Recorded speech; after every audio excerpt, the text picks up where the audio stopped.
आरक्षणाची काय गरज आहे? काँग्रेसकडून आरोप केला. आरक्षणाची काय गरज आहे? तुम्ही पर्सेंटेज बघा आता महिलांचं किती आहे. मी कुठल्या एका पक्षाला नाव नाही ठेवते.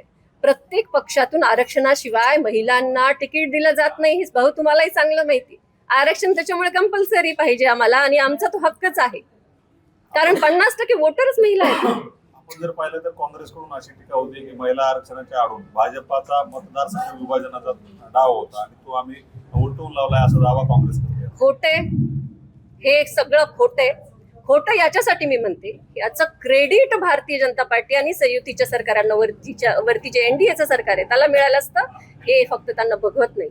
आणि जे तुम्ही म्हणताय मतदारसंघ विभागणे, डिलिमिटेशनचा जो कायदा आहे, डिलिमिटेशन करायचं की नाही, हे 2023लाच पंतप्रधान मोदीजींनी संसदेत मांडलं होतं, आणि तेव्हा याच विरोधकांनी त्यांना सपोर्ट केला होता. आणि डिलिमिटेशनमुळे कुठल्याच साऊथ इंडिया असो किंवा नॉर्थ इंडियाच्या कुठल्याच लोकांवर अन्याय होणार नाहीये. उलट दक्षिण भारतातील जी आपल्या संसदेमध्ये संसदांची संख्या होती ते 23.2 पासून 23.8% या डिलिमिटेशनच्या कायद्यामुळे वाढणार आहे.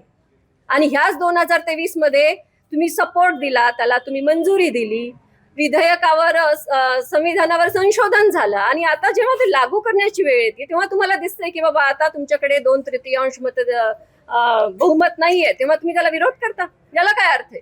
डिलिमिटेशनमुळे कोणावरही अन्याय नाहीये, याच्यावर विस्तृत चर्चा संसदेत झालेली आहे, आणि ती चर्चा आमच्यापैकी प्रत्येक महिलेने पण बघितलेली आहे. त्यामुळे असं उगीच त्याला नाव ठेवू नका, कुठलंही तुम्ही त्याला झाकण्याचा प्रयत्न करू नका. याच्याने फक्त महिलांचा फायदा झाला असता आणि कुठल्याही नागरिकाचं नुकसान होणार नव्हतं. जे काही